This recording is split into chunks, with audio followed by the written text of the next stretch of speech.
Hello again, friends and fellow collectors. Looks like we got some customs that'll be cruising through mails today. I want to share with you. First, I want to share these little starter lights that are at the beginning of the drag strip to let the cars know when they can take off. When I first saw these, I thought they were really cool for dioramas. They came in the Johnny Lightning cars. I forget the series, but until I found one, I decided to make one of my own. I used some scrap plastic for the base and these staging lights at the top. The little ball lights there you see are from them ball-headed straight pins.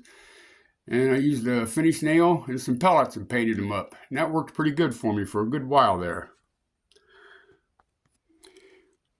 This first custom I want to share with you was done by a friend, a good friend that I met here on the internet. That had done up from the Hot Wheels Cadillac hearse, and he made it a big 4x4. I guess in case somebody wanted to be buried way up far in the mountains, but he did an outstanding job on this. I was very proud of it, and he sent it to me as an ROAK, Random Act of Kindness, which I appreciated very much. Very good custom job from a very good customizer. This next Hot Wheels Mustang was done up by another friend I'd met on the internet and sent to me as an ROAK, Random Act of Kindness. This thing is really cool, and I'm not sure I can get it to do what it's supposed to do, but he painted it with that flip-flop paint. One way you look at it, it'll look purple. Another way you look at it, it'll look green. Really did a fantastic detailed job on it. And I was really pretty proud when I received that one. I guess the color flopping isn't going to agree with us here today, but yeah, that's what it is. Beautiful selection of wheels that he put on it as well. Another one is this GTO. I was trying to think of the name of the guy that sent it to me, but I can't recall. He did a pretty good job on this. Gave it a good wheel swap, cut the hole in the hood, and it looks like a Hot Wheels engine that he put in it. But that was a good looking car, and I was pretty proud to add that one to my collection as well. Here's a truck that was sent to me as a car hauler from another friend I'd met on a website here on the internet. And I decorated it with the decals. He did a fantastic job on it. I've had this one probably 15 years or so in my collection, and I was pretty proud to receive. Now the Torino is an M2 that I customized myself. I added the hood scoop. It was kind of like the driver series. The hood didn't open, no opening doors, anything like that.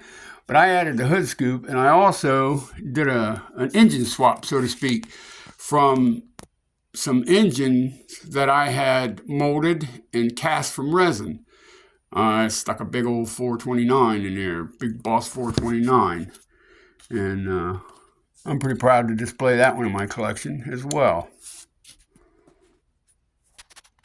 This next one, I'm not really sure how to describe this one. It's just a regular Hot Wheels casting.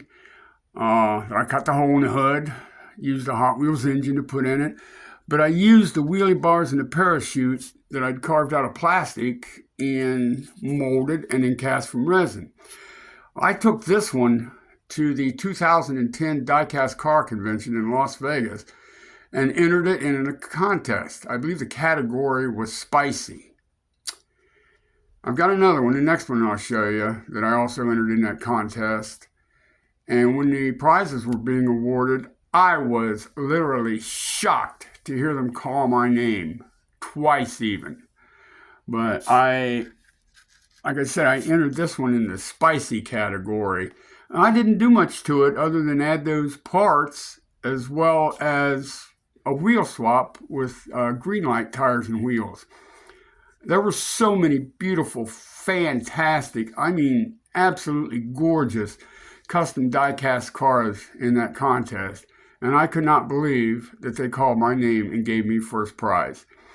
I believe the first prize for this one was the 2008 treasure hunt, complete 12 car set that were issued that year that unfolded and folded up in a display box like a little safe. It was really cool. Really, really cool. I still can't believe that I won first place with this car. And this was the second one that I won first place with in the over the top category, I believe it was called.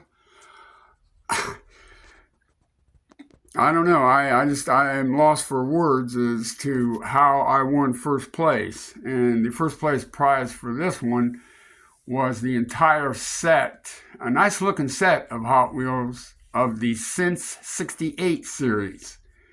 And that was awarded to me in front of all those people, which I was very proud of. Very proud of.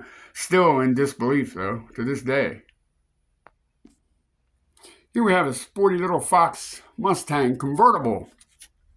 I made this from the Matchbox 5.0 Mustang police car. Cut the top off of it, made it into a convertible, added some Hot Wheel wheels to it. I haven't found a couple little people to be cruising around in it. That one was a cool custom. Another Hot Wheels custom here was a 64 Ford Galaxy that I cut the top off of and made it into a convertible to kind of simulate a model of one my dad bought brand new in 64. He didn't have the bubble hood on his, though, but he did put some Krager mags on it that really looked sharp cruising around town in.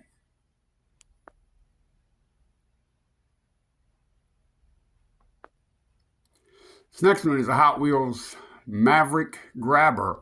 I gave a wheel swap, hood scoop, and I think I added some traction bars. Made some little tiny 1/64 scale old school traction bars for this one. And underneath the rear of it, I saw a guy had his fuel disbursement set up underneath the car, which I tried to simulate that. And that's a pretty good looking casting there. This next one is a model of a real car. A friend of mine I used to go out street racing with. He had a really pretty quick Camaro, and I don't believe I ever saw him get beat on the street. Not necessarily because his car was the fastest, but I think more or less because he knew how to drive and knew how to make the car move. But that was also a Hot Wheel casting of a Camaro. Fresh paint job, and a wheel swap. Those are M2 tires and wheels on this one. Another Hot Wheels casting was the 69 Chevelle. I actually found this one laying on a sidewalk somewhere. Paint all chipped off of it, wheels bent and broken. But for my love for diecast, I hated to see it go to waste. I brought it home, stripped it down, gave it a fresh orange paint job. I used some stripe decals from one of the Johnny Lightning Rebel Rods kits that you used to be able to get. Detailed it a little bit. Green light tires and wheels. Boy, that looks far from a Hot Wheel casting now. I was proud of that save. Here's another one I found. This was an original Lesney Opal. It's missing the hood, pretty well beat up and in hard played with condition. And I had hoped to restore this back to its original condition as much as I could. But I never could find the hood or the parts to it that I would need. So I decided to make it something from my own mind. Stuck a big old engine in it. I can't remember what these wheels came off of. I think they came off an old racing champion car. But again, I used a couple of my resin cast pieces, the parachute and the rear spoiler there, and stuck it up there on my custom shelf. Pretty sharp looking custom, is it? Last but not least here is the old 40 Ford. I think I had this on one of my other custom videos, and the front wheel was broken. Just to let you all know that he's been to the repair shop. His wheels have been repaired, And he's rolling and racing again. That was a pretty cool custom. Cost me 5 stitches in the thumb, though. Cutting out the hood and what have you to fit the big blown engine in. But that should do it for today. I'm working on a video to share with you all of my vintage Lesney Matchbox collection that I collected through the late 50s, 60s, and into the 70s. Like I said, mysteriously got forgotten about and disappeared into storage and wasn't discovered until approximately 20 years later. But I hope to get that video up to you guys soon. Until then, happy hunting and take care.